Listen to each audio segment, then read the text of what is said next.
Hey there, this is episode 4 of a 5-part series. If you haven't heard parts 1 to 3, I recommend you listen to them before you listen to this. And there's something that you can hear from everybody, I would say, in Central America, but mostly in El Salvador, that you are always thinking that next year is going to be better. Yeah, even though with a lot of problems, climate, rust, and everything, they are always fighting, always fighting. I mean, some people would see that as stupidity. Yes, probably, but it's the truth. Salvadorian people is very tough to fight for what they want. Yeah. I'm speaking again with Mauricio Escalón, the man with the great-great-great-great-grandfather Pedro Jose. He today has a thriving coffee business. He's one of the very few in El Salvador who do. When we decided to do this, one of the things that we put into the table was that we won't see the New York spot again. As in, he will always get prices higher than the commodity price that the majority of producers in El Salvador are stuck with. Yeah. So you do not sell coffee at the New York spot rate? I don't see that. Mauricio takes out his phone. I have my thing here in the phone, the New York spot, but I don't see it. Probably once a year. Yeah.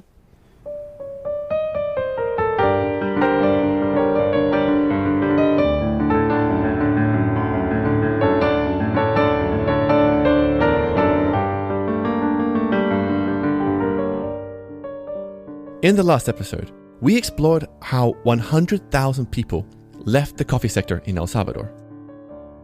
We went from the collapse of the cooperatives, to the coffee price crisis, to Roya, a horrible disease, and the gangs.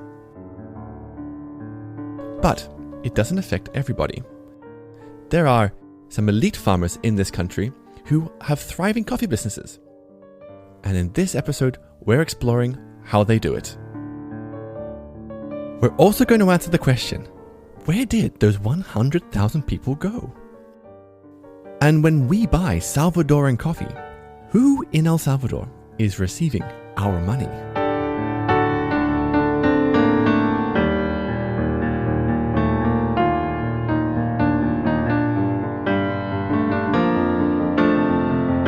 I'm James Harper, and this is Filter Stories, the untold stories hidden in your cup of coffee.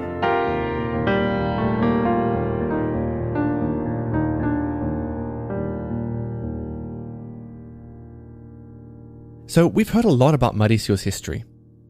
On his father's side, we had Pedro Jose, his great-great-great-great-grandfather. On his mother's side, they lost the farm that became the San Carlos II Cooperative, one of the many farms that got caught in the fighting during the Civil War. The Civil War came to an end in the early 90s. And Mauricio's families, on both his mother's side and his father's side, still owned a lot of coffee land. But then, the commodity price for coffee collapsed, and it has remained low for the last 30 years. And many members of his families on both sides decide to get out of coffee. After the 1999, after the crisis, they decided, no, I don't want to be in the coffee business. So who wants to stay, stay. Who don't want to stay, don't stay. Yeah. Mauricio stays because he sees a way to get paid more than the commodity price. Let's go just for a specialty coffee.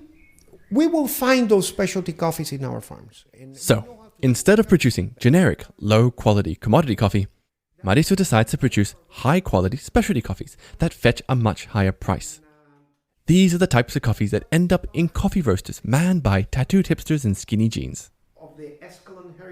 But it takes quite a bit to be able to produce and then sell this kind of coffee.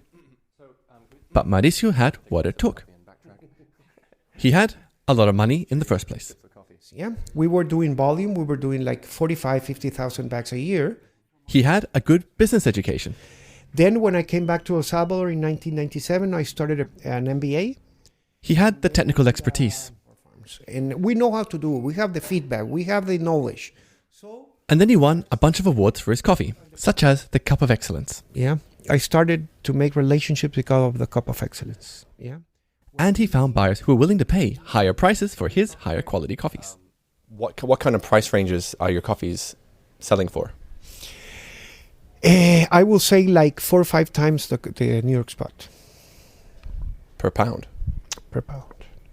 Yes. So Mauricio earns at least 4 times what most coffee producers in El Salvador earn. He is getting a financially sustainable price. Everybody else isn't. And that's why his farm has grown a hell of a lot since the early 2000s.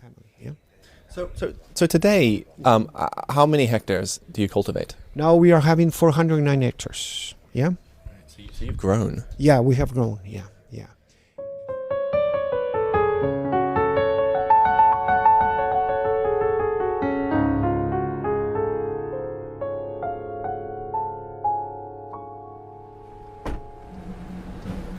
How's it going? Very well. Busy these days. Good to see you again. Good to see you for sure.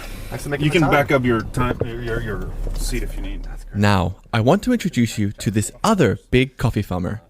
His name is Emilio Lopez, and he's just picked me up outside my hostel.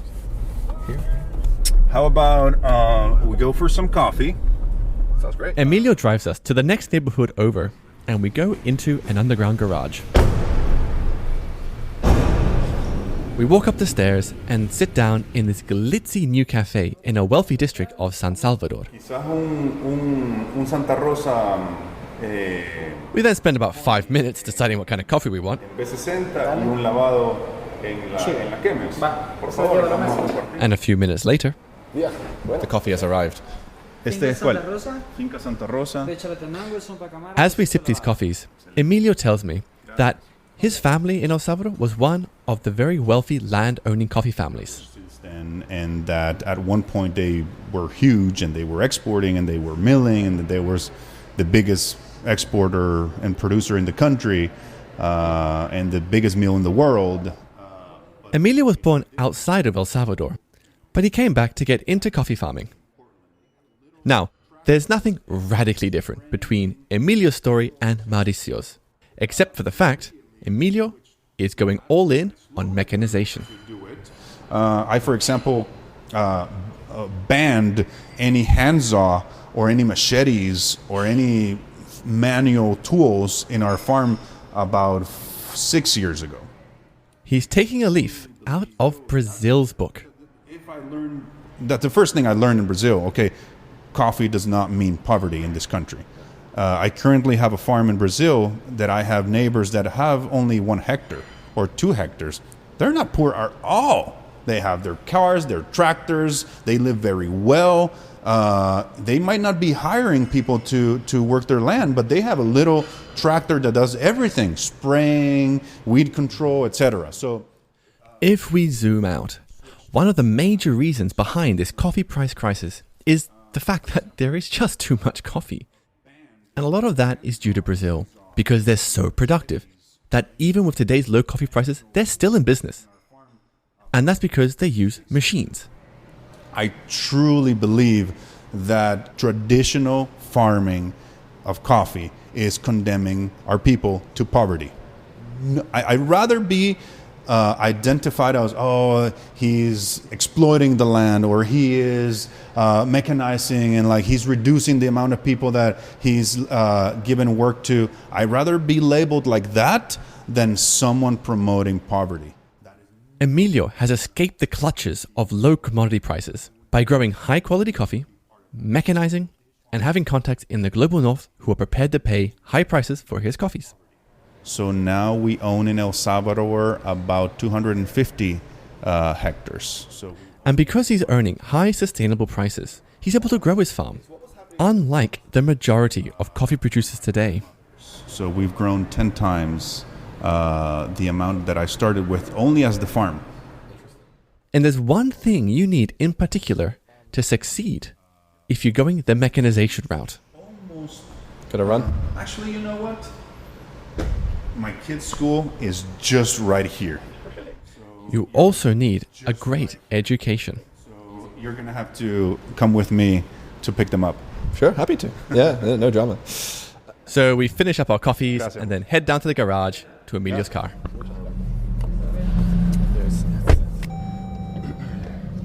And then we drive to Emilio's kids' school. These guys are ready. are already in line. We sit there with the engine off in a line of SUVs under the blazing hot sun for about 45 minutes. Emilio's kids go to one of the most prestigious schools in this city. What better place then to talk about the role of education?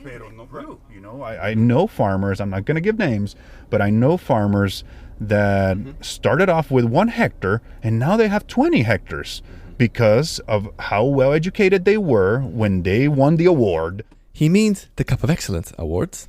And now they've capitalized on that. That is something that, again, if you're not a middle class farmer in this country, that does not happen. So how does a small farmer become a producer that can send their kids to a good school?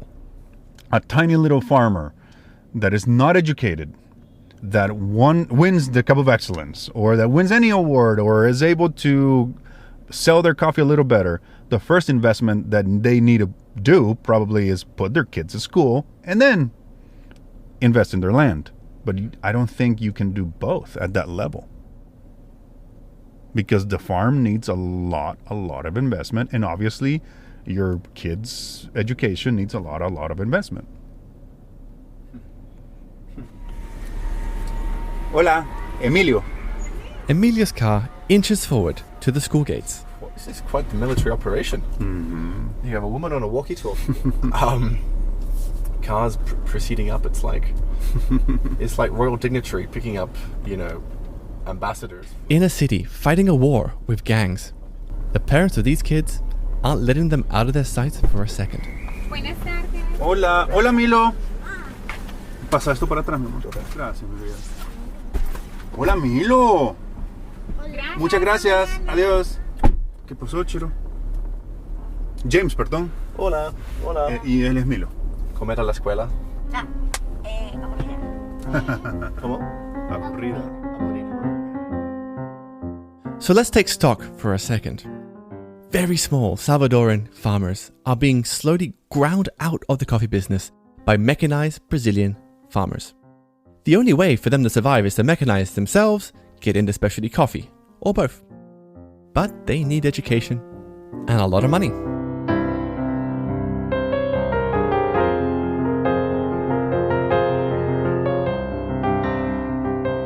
The farmers who are succeeding today because they have the capital and the education are also the same people that used to own most of the coffee lands in the 1970s. Many are from the wealthy families.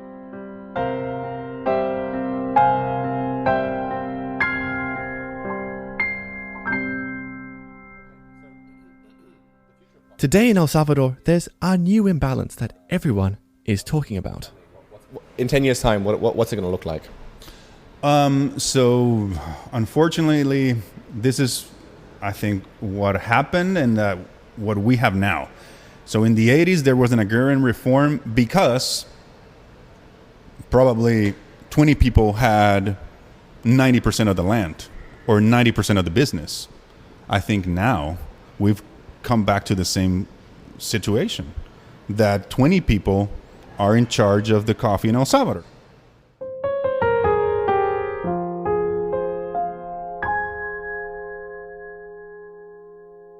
Another question we haven't answered is, where did those 100,000 coffee farmers go? 1990s, we had 150,000 people work. So I put this question to our economist, Álvaro. These 100,000 people go. They're your gang members. They migrated. They died. They came to the city to find misery. I'm going to show you. When we go to the football court that I showed at the beginning, you can see a marginal community that's right next to it.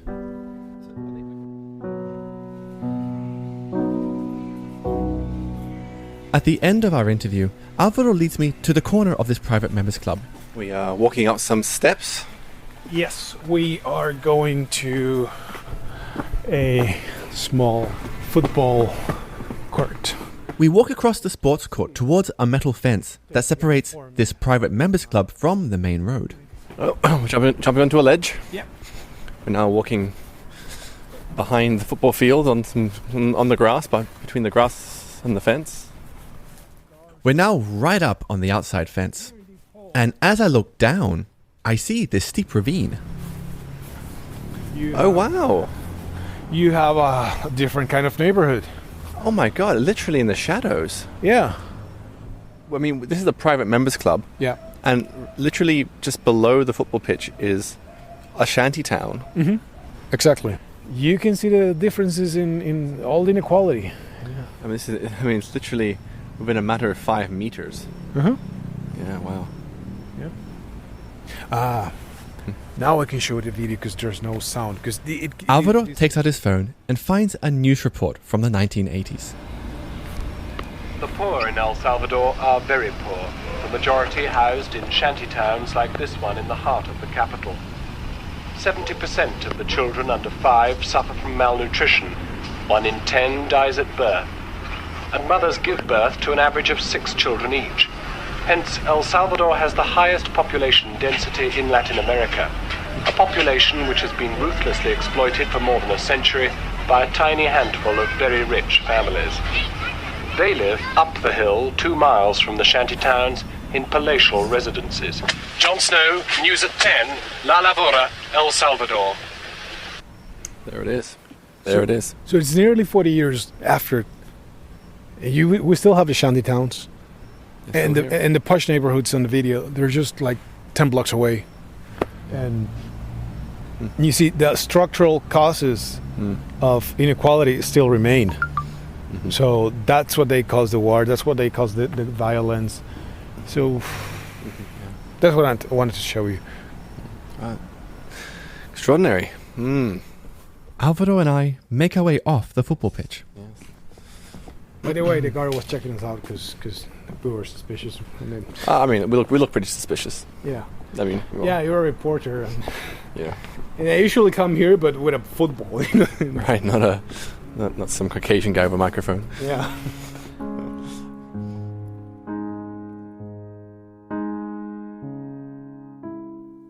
Let's zoom out now and take stock of everything we've covered across these 4 episodes. When our parents, our grandparents, happily drank Salvadoran coffees throughout the 20th century, their money flowed into a system that denied the majority of Salvadorans economic opportunities. This was a major reason behind the 1932 Indigenous Massacre.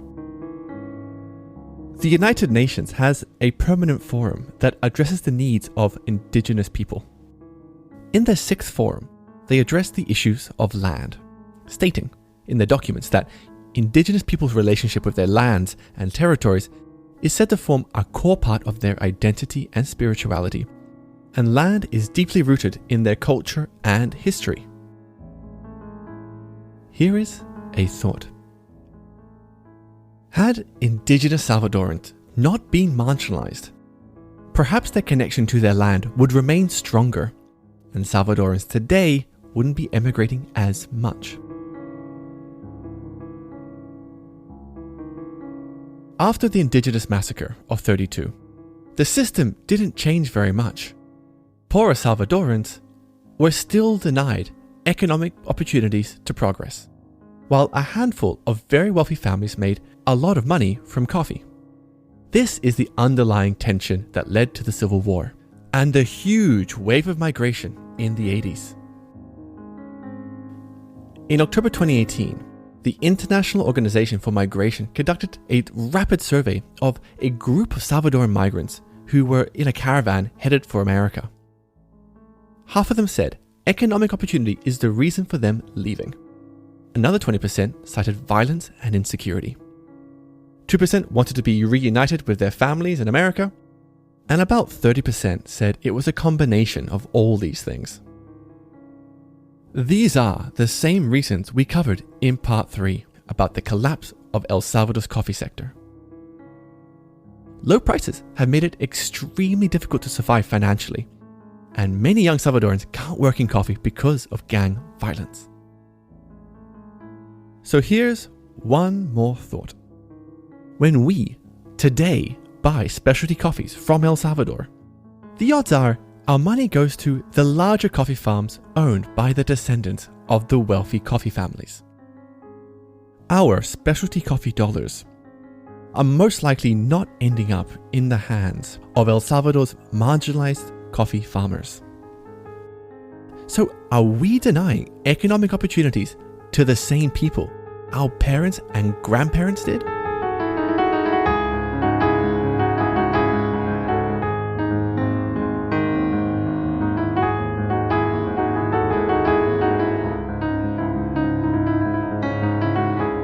In the next episode, let's explore how we can get our coffee dollars to historically marginalized Salvadorans. And not just marginalized Salvadorans, because El Salvador's history is as bloody and unjust as many countries that were colonized by Europeans. We have to find a way to send our coffee dollars to marginalized coffee producers across the world.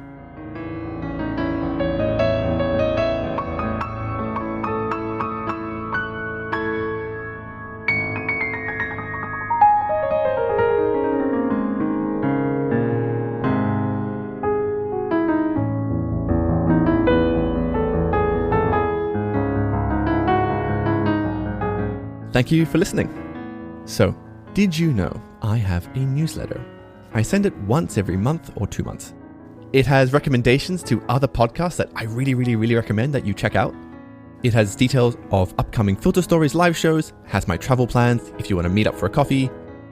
If you want to subscribe, there's a link to it in the episode description. I also want to mention the second big way to help independent podcasters like me is to write a review on Apple Podcasts. Just write what you think about the show.